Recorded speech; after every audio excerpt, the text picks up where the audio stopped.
ನಮಸ್ಕಾರ ಎಲ್ಲರಿಗೂ. SSP ಸ್ಕಾಲರ್ಶಿಪ್ನ ಒಂದು ಹೊಸ ಅಪ್ಡೇಟ್ ಬಂದಿದೆ. ಯಾರೆಲ್ಲ ಒಂದು 2025-26ನೇ ಸಾಲಿನ ಒಂದು SSP ಸ್ಕಾಲರ್ಶಿಪ್ಪನ್ನು ಇನ್ನೂ ಹಾಕ್ಕೊಂಡಿಲ್ಲ ಅಂಥವರಿಗೆ ಗುಡ್ ನ್ಯೂಸ್ ಅಂತಲೇ ಹೇಳ್ಬೋದು.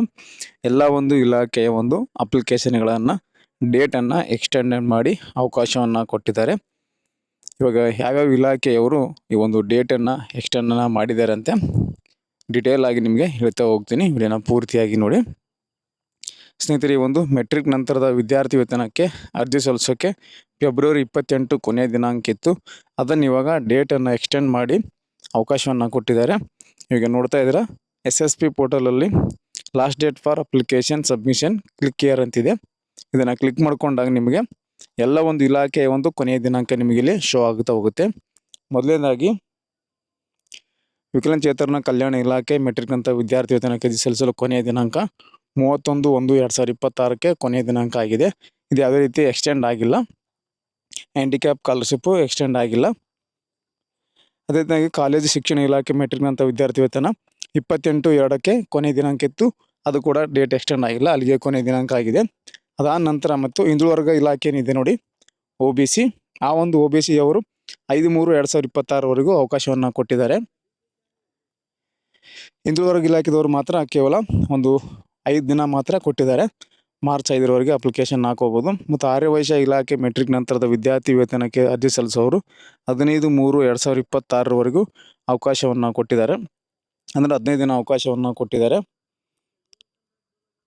ಅದೇ ರೀತಿಯಾಗಿ ತಾಂತ್ರಿಕ ಶಿಕ್ಷಣ ಇಲಾಖೆ ಮೆಟ್ರಿಕ್ ನಂತರ ವೇತನ 15/3/2026ಕ್ಕೆ ಕೊಟ್ಟಿದ್ದಾರೆ ನೋಡಿ. ಇದು ಕೂಡ 15 ದಿನ ಅವಕಾಶವನ್ನು ಕೊಟ್ಟಿದ್ದಾರೆ.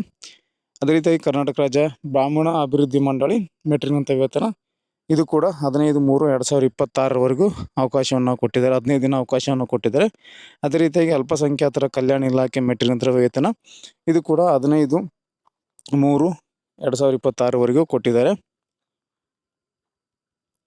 ಮತ್ತು ಫೀ ರೀಪೇಂಡ್ ಅಪ್ಲಿಕೇಶನ್ ಕೂಡ ಸ್ಟಾರ್ಟ್ ಆಗಿದೆ. ಅಲ್ಪಸಂಖ್ಯಾತರ ಕಲ್ಯಾಣ ಇಲಾಖೆಯಲ್ಲಿ ಈ ಒಂದು ಶುಲ್ಕ ಮರುಪಾವತಿ ಯೋಜನೆಗೆ ಅರ್ಜಿಯನ್ನು ಕೂಡ ಡೇಟ್ 15/3/2026ವರೆಗೆ ಇಟ್ಟಿದ್ದಾರೆ ಮೆಟ್ರಿಕ್ ನಂತರ ವೇತನ. ಅದೇ ರೀತಿಯಾಗಿ ಸಮಾಜ ಕಲ್ಯಾಣ ಇಲಾಖೆ ನಂತರದ ವೇತನ ಏನಿದೆಯಲ್ಲ ಅದನ್ನು ಕೂಡ 15/3/2026ವರೆಗೆ ಅವಕಾಶವನ್ನು ಕೊಟ್ಟಿದ್ದಾರೆ. ಸಮಾಜ ಕಲ್ಯಾಣದಲ್ಲಿ SC ಅಂತ ಹೇಳ್ಬೋದು. ಸಪ್ರೇಟಾಗಿ ಸಮಾಜ ಕಲ್ಯಾಣ SC ವಿದ್ಯಾರ್ಥಿ ವೇತನಕ್ಕೆ ಅರ್ಜಿ ಸಲ್ಲಿಸೋರು 15ವರೆಗೂ ಅರ್ಜಿ ಸಲ್ಲಿಸ್ಬೋದು. ಅದೇ ರೀತಿಯಾಗಿ ಪರಿಶಿಷ್ಟ ಪಂಗಡ ಕಲ್ಯಾಣ ಇಲಾಖೆ ಅರ್ಜಿ ಕೂಡ 15/3/2026ವರೆಗೂ ಅವಕಾಶವನ್ನು ಕೊಟ್ಟಿದ್ದಾರೆ. ಇದು SC ವಿದ್ಯಾರ್ಥಿಗಳಿಗೆ ಸಮಾಜ ಕಲ್ಯಾಣ, ಪರಿಶಿಷ್ಟ ಪಂಗಡ ಕಲ್ಯಾಣ ಇಲಾಖೆ ST ವಿದ್ಯಾರ್ಥಿಗಳಿಗೆ 15ನೇ ತಾರೀಕುವರೆಗೂ ಈ ಒಂದು ಅರ್ಜಿಯನ್ನು ಸಲ್ಲಿಸ್ಕೋಬೋದು. ಇವು ಎಲ್ಲ ಒಂದು ಅರ್ಜಿಗಳು 2025ನೇ ಸಾಲಿನ ಒಂದು ಅರ್ಜಿಗಳು ಅಂತಲೇ ಹೇಳ್ಬೋದು. ಸ್ನೇಹಿತರೆ, 26 ಏನಿದೆಯಲ್ಲ ನೆಕ್ಸ್ಟು ಜೂನ್ ಜುಲೈಯಲ್ಲಿ ಮತ್ತೆ ಸ್ಟಾರ್ಟ್ ಆಗುತ್ತೆ.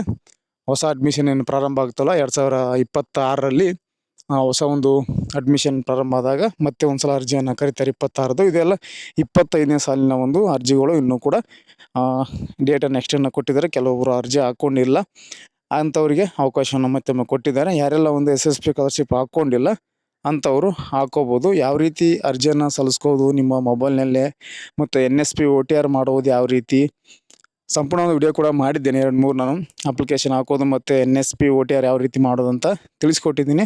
ಅದನ್ನು ವಿಡಿಯೋದ ಡಿಸ್ಕ್ರಿಪ್ಷನಲ್ಲಿ ಕೂಡ ಲಿಂಕನ್ನು ಕೊಟ್ಟಿರ್ತೀನಿ, ವಿಡಿಯೋಗಳ ಲಿಂಕು. ಅದನ್ನು ನೋಡಿಕೊಂಡು ಕ್ಲಿಕ್ ಮಾಡಿಕೊಂಡು ವಿಡಿಯೋಗಳನ್ನ ನೋಡಿಕೊಂಡು ನೀವೇ ನಿಮ್ಮ ಮೊಬೈಲ್ನಲ್ಲೇ ಅರ್ಜಿಯನ್ನು ಸಲ್ಲಿಸ್ಬೋದು. ಆ ರೀತಿಯಾಗಿ ನಿಮಗೆ ಹೇಳ್ಕೊಟ್ಟಿದ್ದೀನಿ. ಚೆಕ್ ಮಾಡಿ ನೋಡಿಕೊಂಡು ಅಪ್ಲಿಕೇಶನ್ ಹಾಕ್ಕೊಳ್ಳಿ. ಇದಿಷ್ಟು ಈ ಒಂದು ರಾಜ್ಯ ವಿದ್ಯಾರ್ಥಿ ವೇತನ ತಂತ್ರಾಂಶದಲ್ಲಿ ಲಾಸ್ಟ್ ಡೇಟ್ಗಳು ಎಕ್ಸ್ಟೆಂಡ್ ಆಗಿರೋ ಬಗ್ಗೆ ಮಾಹಿತಿಯನ್ನು ಕೊಟ್ಟಿದ್ದೀನಿ.